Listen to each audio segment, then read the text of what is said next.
Okay, are we here? We're here. All right, we're on. All right. The experiment is now live. Hi, this is Scott Ranieri. You're listening to, once again, an episode of The Experiment with Scott Ranieri. Back. It was another week, which means for another week, the writer's strike has been going on. And yet again, I'm having to remind myself of why I quit corporate America.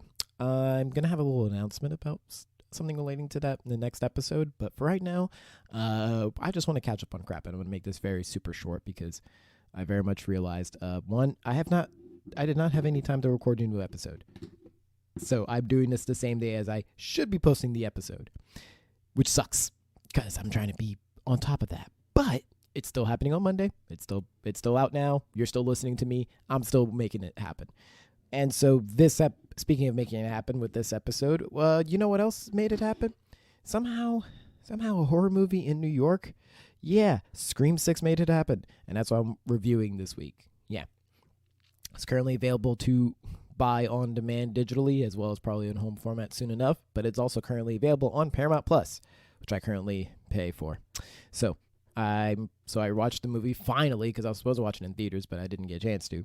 And a lot of things I had suspicions about confirmed, and a lot of things I didn't have suspicions about I should have.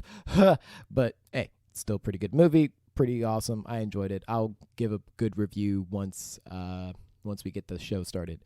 And then I'm also going to talk in that vein, since the last two Scream movies seem to deal heavily with, a traumatic parentage. I get to tell you about how I've been having to go through my life rooting through my familial and familiar trauma over the last few years in order to make myself feel like a better person, or at least make myself uphold myself to better standards of personality.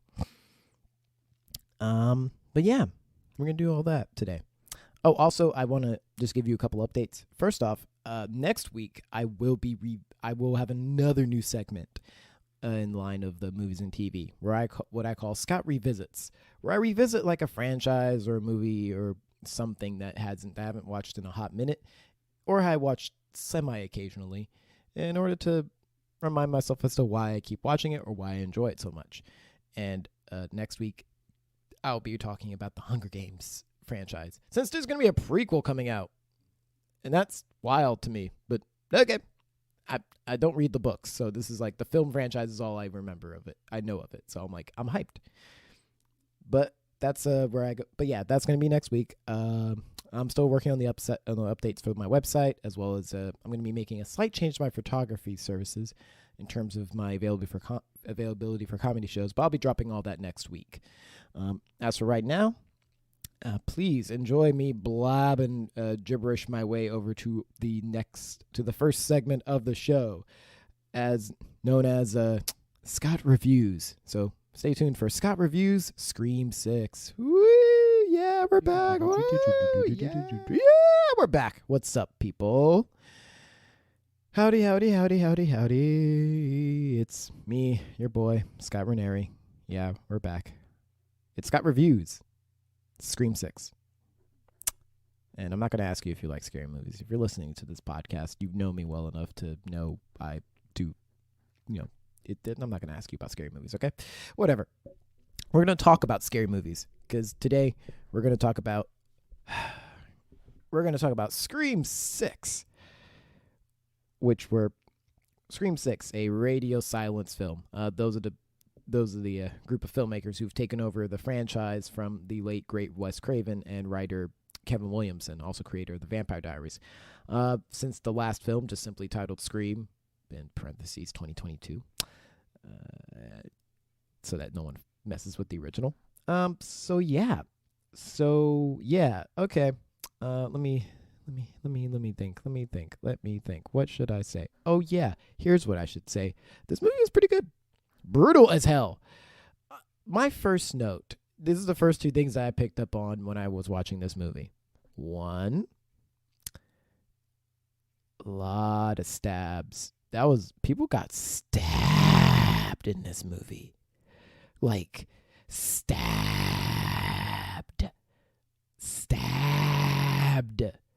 Like, I'm like, I should have known from like the first jump, like in the like the opening I don't want to say prologue, but like after the opening title pops up on the screen. Yeah, okay, three things coming to mind. The first thing I was talking about with this movie. Yeah, first opening title. Also, that was nuts because it was a really good movie. It's a really good movie still. But the opening title had me, but after the opening title, she talks about how often not she, Sam Carpenter, the daughter of, as revealed in the last movie. By the way, from this moment on, if you're listening to my reviews, you have most like, I'm just going to presume you've watched the movie. So, spoiler alert. This is a spoiler-filled review. Okay? Okay. If you've seen any of these Scream movies, you should just be aware. They're probably going to get spoiled during the next 15 minutes, which I haven't turned this on. So, it's probably going to be more like 13 minutes. I can't turn this around. Okay, let's just lift, spin, and there we go. Now we're going to put spin. Sorry. I have an hourglass I do for these sort of things. And I forget to use the hourglass, which is why my reviews end up so long and all meandering. So, as I mentioned, Radio Silence's Scream 6, pretty good, awesome, a lot of stabbing, a lot of numbers of people stabbing, and high number of people getting stabbed as well. The film takes place in New York, where the surviving core four, that's what they call themselves. If you've seen the movie, I know it's super cringy, but still, the core four, so to speak, are in New York in college, just like Scream 2. And well, just like Scream 2, body count, brutal murders, everything escalated to an insanely hilarious degree. Seriously, I was laughing at half the time about this. It was kind of funny, but definitely a little bit.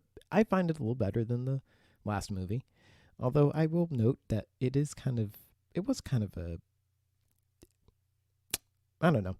My thinking is without Nev Campbell, it feels a little bit flat. It holds up, but it's still, but that's just me being a person who's watched all 6 of these damn movies. Everything just except for the TV show on MTV, because I didn't trust MTV to have a decent TV show. And apparently Teen Wolf fans have proven me wrong. But that's the conversation for another time. I haven't even watched Teen Wolf, but again, conversation for another time.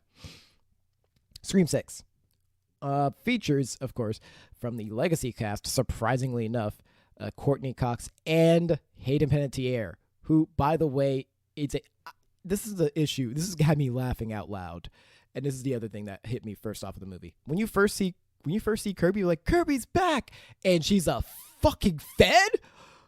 That explains a lot, because I had, from the jump of watching this trailer, me and another person that I was talking to, a friend I was talking to, had a huge problem with her hair. Why did they make her look all like, oh my god, she has the worst hair? What could possibly, she's a fucking narc.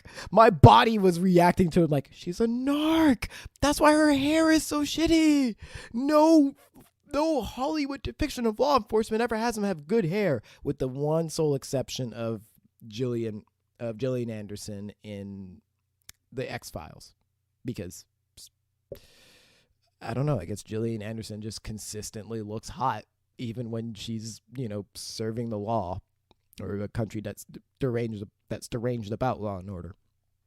But she's dealing with aliens, so, I guess all cops are bad, including Mulder and Scully and Kirby. I don't know. It's a lot of philosophical deals. It's also a deep crush I had on Hayden Panettiere is now being conflicted with time removed, her being a Fed, and god damn it, I'm conflicted now. I'm gonna move on, but it's great to see them both back, and also have Kirby wrap up a nice little arc of hers being like, I'm back, bitches, and I'm killing and shooting fools this time. Yes. Well, no, she doesn't really kill anybody, but she shoots people. I'm glad about that. Thank God. Gave Kirby a gun. Thank fuck. Oh, it's beautiful. Now, if you've seen the movie, it's pretty great. But yeah, the movie also stars, of course, from the last previous films, the core four of Melissa Barrera as Sam Carpenter, Jenna Ortega of many, many, many other shows and movies, including 2 Netflix shows such as season 2 of You and the show Wednesday, and the Addams Family series Wednesday from Tim Burton. as well as Jasmine Savoy Brown, who you may find familiar from such things as Yellow Jackets and Missing. And Yellow Jackets and Missing. And of course, doing a little voice work in video games like Wolfenstein and Spider-Man Miles Morales. Tight. Very tight. Also starring Mason Gooding as Mindy, the last two I just mentioned as Mindy and Chad. Jenna Ortega plays Tara, and Melissa Barrera plays Sam. All of them great. And of course, you bring back the other mainstays, such as the voice of Ghostface himself, Roger Jackson, and of course back through reflections and de-aging process, Skeet Ulrich is back as a hallucinatory Billy Loomis, haunting his daughter, trying to get her to kill, clear the place yourself. Fuck you, man. Okay. I need to ease up on the F-bombs if I want to put this on YouTube. Now I'll have to censor that if I put this on YouTube, but it's great. It's all great to see people back again from the last movie as well as the previous films. It's nice to have them come back. But also had some new people as well.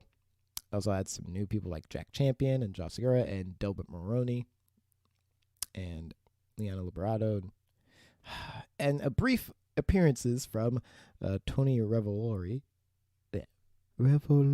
Yes. Who if you remember, if anyone has watched the recent Spider-Man movies, yeah, he's the one who shits on Peter Parker while hating on he's just the one hating on Peter Parker and loving and being Spider-Man's #1 fan. Which is hilarious. He ends up in the prologue. And then there's Samara Weaving, who's already been very famous with the horror and sci-fi genre herself, having been in the film Ready or Not, as well as Guns Akimbo, and being one of the daughters of Bill and Ted, and Bill and Ted Face and Music. Like, dope. It's awesome. It's super, super, super dope. I'm sorry. I'm trying to make sure. Ha! I knew it. I'm sorry. Samara Weaving is the niece of Hugo Weaving, most famous for portraying one of my favorite characters, Agent Smith, in the Matrix films, in the original Matrix trilogy, which is so like, yay, confirmed. Her uncle is her uncle is the one I keep thinking of whenever I think of oppressive regimes in science fiction. But okay, let me go back to Scream. I'm going too much. All right. Now, Scream 6 is a great movie. It takes place entirely in New York, deals with a whole sequel to the requel type thing as Jasmine Savoy Brown's character Mindy brings up, and how no one can be trusted and everyone can die. And frankly, yeah, people can die and twists can happen. And apparently, yeah, it's a lot. It's wild. The big twist of this movie is even crazier, but I'll get to that towards the end, the next 5 minutes, or 3 minutes, I should say.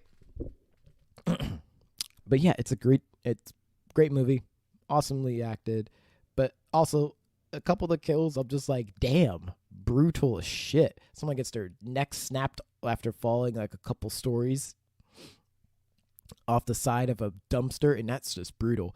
Also, and I want to bring this up because I put this in the description, the number of times people get stabbed in this fucking movie and live, it's almost like cackling levels of ridiculous. Like, I was cackling towards the end.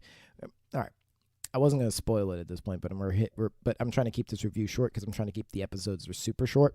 So since I'm going to be delving a good chunk into some stuff, I'm recording this episode in the same day. So this whole episode is recorded within a day. I typically try not to do that as much, but the scheduling time constraints, life kind of throws you a loop. But it's still coming out Mondays. Either way, back to Scream 6. This is all right. So ultra spoiler alert for those who haven't finished Scream 6. If you're like, watch part of the way, this is your part where you muffle your ears. All right, so at the end of the movie, it's kind of towards the end of the movie, its big reveal is that, nope, you all thought Kirby was the killer? Bitch, it's deeper than that. It was all obvious from the last. This is from the people from the last movie. They're chasing down Sam. Who could it be? Oh yeah, your boyfriend's family. The group of people we didn't see in the movie. Like Scream 2, the off-screen bloodline comes to reap its revenge. So the family of Richie's family, I believe, what's his name? Is his name Jack Rayner? Yes. Is it? See, this is what happens when I have to go Google myself about crap, because this is just kind of like the thing. No, it's. I bet it is, and I've just been. Jack Quaid. God damn it! I was wrong. So wrong. Either way, Jack Quaid of The Boys, and Jack Quaid of The Boys, and who I think is in Oppenheimer. I have to double check that. I definitely have to double check that. Is he in Oppenheimer? Because they just dropped a new trailer for Oppenheimer, so I have to figure out if that's the case as well. Oh shit, he isn't. I wasn't tripping. He is in Oppenheimer. Yes. Yeah. So Jack Quaid, who was previously in the last movie, who was the murderer in the last movie, even though it was who was a murderer in the last movie, who also played Sam's boyfriend, Richie, and who's also in Christopher Nolan's Oppenheimer coming out this summer. So apparently his sister, his brother, and his daddy, played by Dermot Mulroney, of course, the one person who you should have suspected in this entire movie, because any dude named Dermot Mulroney or Dylan McDermott who's in a horror movie, either one of those actors in that shit, expect them to be heinous. Expect them to be on the dark side of history. Expect them to be the ones that you suspect the most to be doing some real gnarly crap behind the scenes, okay? I mean, it worked for Dylan McDermott in American Horror Story Season 1, The Murder House. Worked for him. So with Dermot Mulroney, I'm like, I should have known he was the killer. It's always one of these two dudes. It's always one. So yeah, turns out the family decided to come into town and reap revenge against Sam and Tara for the fact of, well, Sam's dad just so happens to be a mother. Sam's dad, actually no, Sam's grandpa. No, I'm sorry. Let me rephrase. Sam's father and grandmother being the first two serial killers of the franchise. No shit. Of course, two of them. The first two would always lead back to the new ones. It's always this shit. It's always a big old loop. But yeah, that was wild to see. And then towards the end, once they dispatched with the siblings, Sam just basically dons her father's ghost face get up, including the crusty ass mask that's been around since 96. At least 1996 or 5, depending on when they set the movie. Yeah, they got stabbed. That dude got stabbed. I think it was like 20, 30 times. He got stabbed and he was still alive.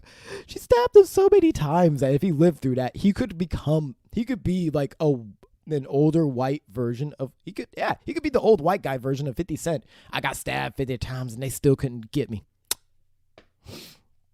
I mean, shit. You could have to go hard as hell in the rap game if you get murked like that, but yeah, whatever. But he still got died. He still got deaded. He still got murked because, you fucked with the daughters and half sisters or half related siblings of serial killers. Duh. There's just it's as if our obsession with true crime in this country wasn't enough, you had to go fuck with the daughters of serial killers. Really? Fail of all of you. Now, as a result, it's a really good movie. It's pretty good. It's enjoyable. I've laughed at it. It's cheeky at best, and it has one of my favorite lines ever, which is spoken by Mindy, where she's going through the whole sequel to the requel objective, and she talks about the last killers being a bunch of being some pissy little, or not pissy, I can't remember the line. It is something about. I'll probably go look it up. But basically, it ends with the words, if a letterbox instead of a personality. And I had to pause and groan laugh so hard because of how painful that was. That is such an accurate quote. It sucked. Oh my God, it was pain.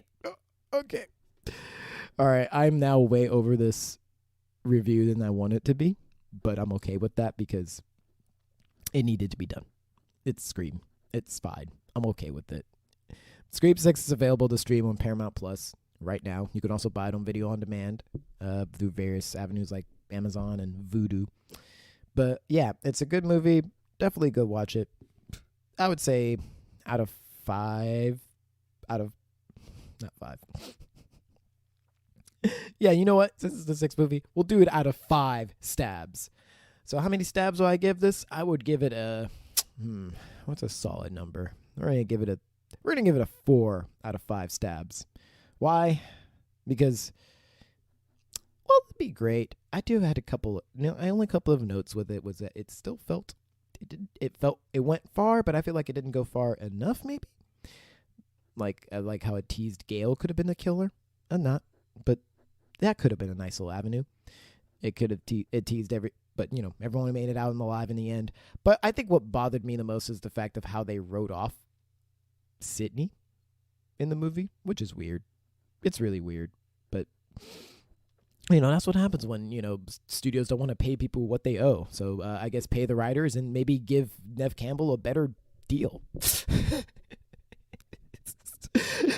That's just my opinion, but either way, I'm done. Thanks for listening. And go watch Scream 6 if you feel like it, and if you're already like 5 movies deep. It's a good one. I'm going to go debate whether or not I should watch the TV series since I have Paramount Plus. But either way, enjoy. Thanks for listening. Bye-bye for now. Okay. Hello once again. It's me, the guy who's been talking the entire episode, Scott Ranieri.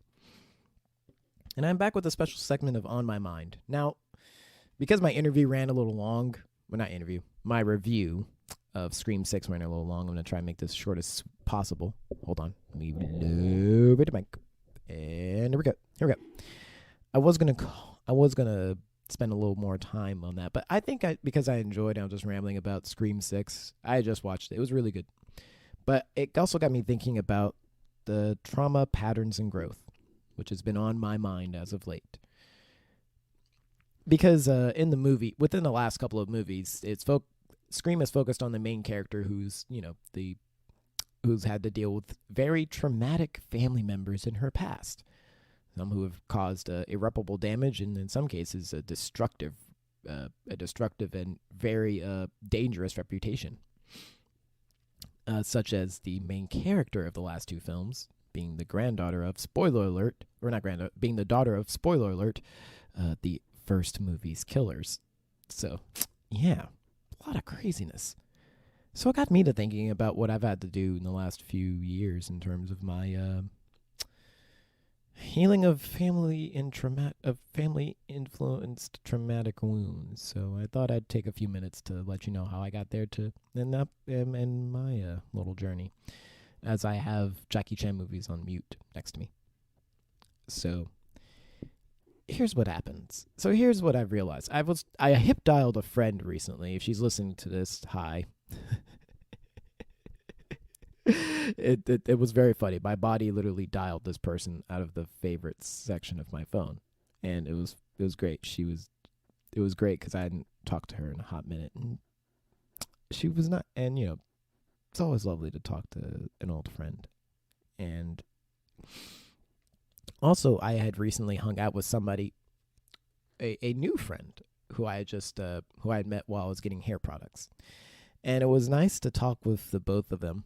As it was nice to remember what it was like to actually have, because I used to do this as friends, where you just hang out with people, where you just talk with people. There's no need to network. There's no need to have any form of, I'm not good at ulterior motives. I've said this on stage. I've said this in other arenas. I've said this to people's faces, I'm not good at having ulterior motives, unless I'm acting. Then if you could tell, if I'm acting, you could tell I have ulterior motives. Because I'm clearly not acting like myself. I'm performing as a character. And I just can't act with ulterior motives because I've had that happen for much of my life, where people come into my life trying to get me to do things for them and with them that would probably work against my moral nature. And I've had that happen a few times in my life, enough times for me to be wary of people in general. So it's kind of like, it's a little catch-22. Now people may feel like I'm a little bit weird around me, and that's fine, and I'm okay with that. I try not to be imposing on people, because I've had that imposed on me. When I'm like supposed to, because, you know, I've had jobs where I was supposed to do all types of crap, but I hated, that just made me feel personally sick about things, where I was supposed to just lie and goad people into just pretending like things were always going to be all right, because that's the system. You can't fix a system that doesn't serve people, which is why I hate working in the healthcare industry. Anytime someone suggests a job in the healthcare industry, it's for very, very terrible amounts of money. It's for also, I think I'm deep into the video now that I could swear, or at least swear without having to figure out whether or not to censor it for a YouTube repost, because I'm going to repost a few of these episodes on YouTube in their full length. But also, it fucking sucks. It really fucking sucks, because it's just irritating when people you trust and people you like are just, or at least that you thought you could trust and thought you could like, just end up, they don't care. And in some cases, they tell you to your face and you keep hoping for something better. But some people just don't give a shit. Some people just don't care about your well-being because it doesn't serve their interests, even if it is against their own well-being. Like, it's chaotic. It's chaotic about that. It's just terrible.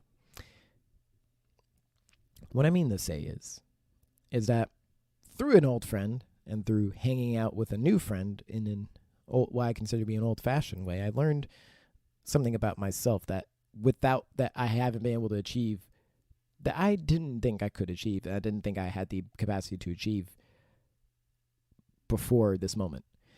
And that's the fact that I don't ever think I'll be completely healed from the experiences I've had in the last few years.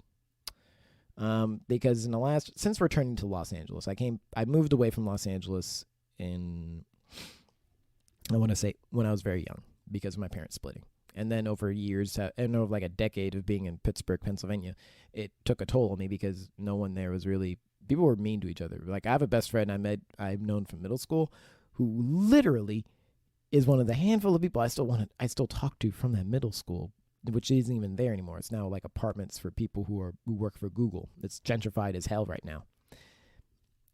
But me and him have actually gotten to be better friends over the last 20 years. I've almost known him.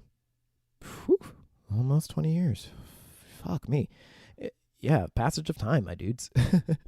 But over that time, I've realized how proper it is to try to find some form of closure and healing. And when I've attempted to get a therapist after a traumatic incident involving another good friend of mine, where I've kept them from harming themselves, I realized that no one really listens to you. Even therapists don't listen to you sometimes. And that's sad when they want to deflect and do stuff. And funny enough, this is touched upon in the opening of Scream 6. Where not the opening sequence, but like after the titles, there's the main character, Sam, is having to deal with what happened in the previous movie. And every time she tries to open up, it's like they are automatically judging her and directing her to police and trying to direct police to her location. It's like, okay, you're not even helping. And secondly, that's just like you're forcing police onto an already like vulnerable person. It's adding chaos. It's a nice little touch, actually, of the whole calling the cops on somebody who doesn't need the police. For real. But to go back to what I was saying, like, over the years, I've had to figure stuff out, because the therapist I had for the 4 sessions was shit. Absolute shit. All her recommendation was just to go get a girlfriend. She didn't have any real recommendations. She was just kind of like, I was in a very insular place, and it took time for me to get out of here.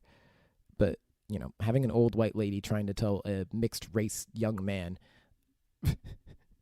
of what to do, and not linking up with the cultural experiences of said young man's young man's background, even after laying it out for her.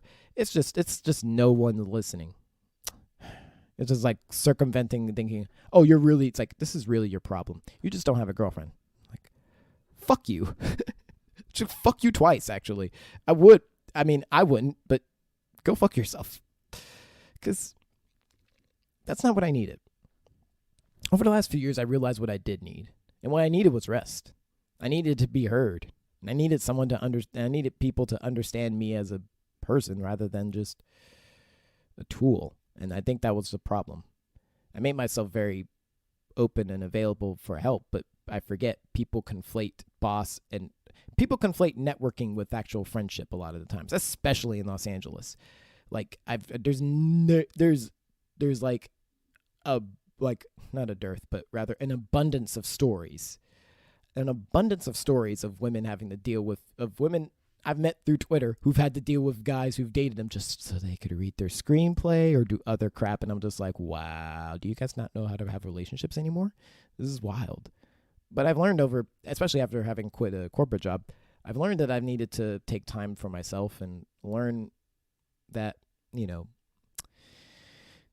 things take time and it takes time to heal. A couple of the few months I've taken away from not working in corporate offices anymore has been a great benefit to my, mental health. My financial health, maybe not so much, but it's helped me feel better about me as a person. It's reclaimed my identity because I realized in that state of mind, I was just on all cylinders go, no focus on anything else but to get through one day at a time. I was on survival mode. Nothing else mattered but to be on survival mode. And it burnt me out because I was trying to pad my survival mode with what I wanted to go after, and I didn't have enough hours in the day to do it because all of my time was being taken up by, surprise, surprise, the office job that that needed workers ready to give their lives like it was the military. And that was not a workforce I was ready to continue being a part of. So I'm going to round everything out with this. If you're in a position where you feel like you can't find a good therapist, because I know it's hard. I'm not a professional therapist, but I'll tell you what I did do to get through things. I literally just sat down with myself and looked over what had happened in my life objectively. I know that's hard to do sometimes, but I feel like that's the caveat I got from being able to read at such a young age. And as a result, and having that comprehension on top of that, as a result, I've been able to actually take responsibility for my actions more and more over the years and not like pivot blame to somewhere else. And also it's given me the unfortunate ability of being able to see other people's insecurities. And it sucks because now I now understand why I isolate so much. It's because I can feel people's I'm not an empath. I won't ever claim to be one.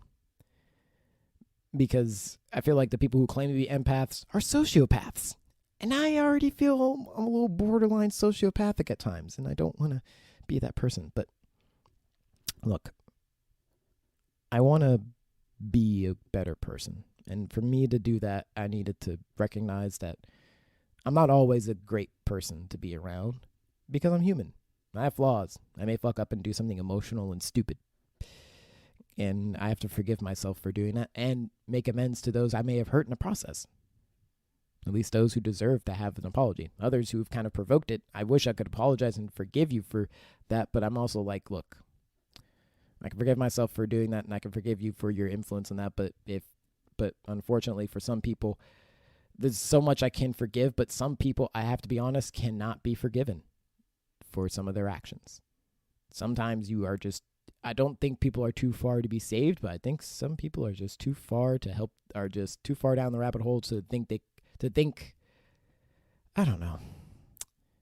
I'm trying not to go back to the narcissist route, but if I've encountered too many narcissists in my life to think people aren't, that's been my fear. I don't want to make everything about me. But I do need to take care of myself.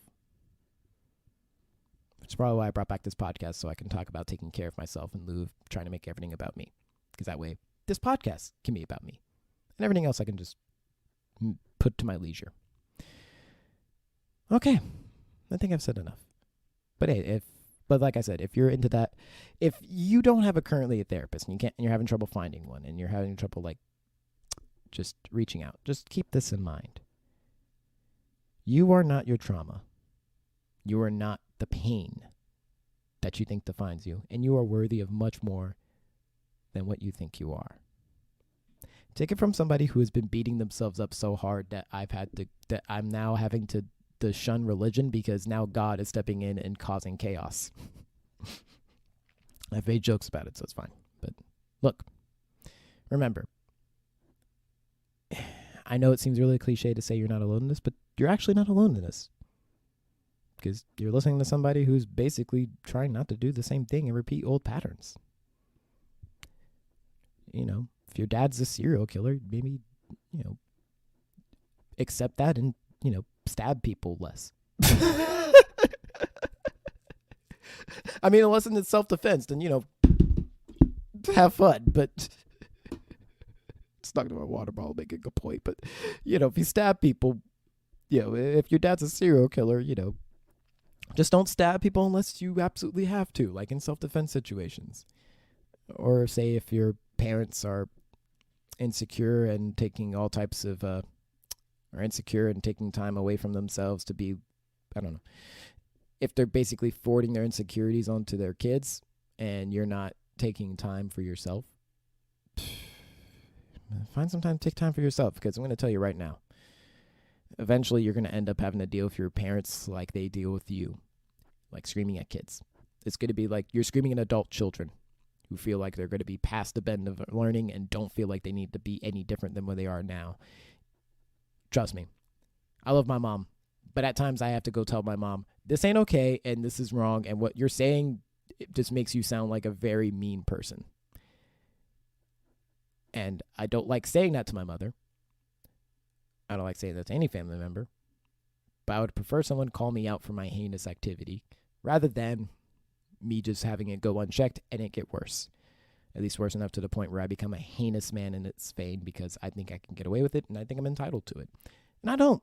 Life has humbled me too hard. But I think I'm done humbling myself on this podcast because I'm sweating. I'm sweating trying to keep the sound out of here, and there's no air coming in here anymore. I need to go open the windows. Thanks for listening. Take care of yourselves. Bye. And with that, the experiment is now closed. My name is Scott Ranieri. You've just listened to another episode of The Experiment with yours truly, Scott Ranieri. You can find us on the socials via Instagram at Scott the Experiment and on Twitter at Scott Experiment. You can find all the episodes of The Experiment with Scott Ranieri on Spotify, Apple Podcasts, and Google Podcasts. They air every single Monday. That's every single Monday because I'm committing to this. Well, thanks again for listening, and you guys have a great week. Bye-bye for now.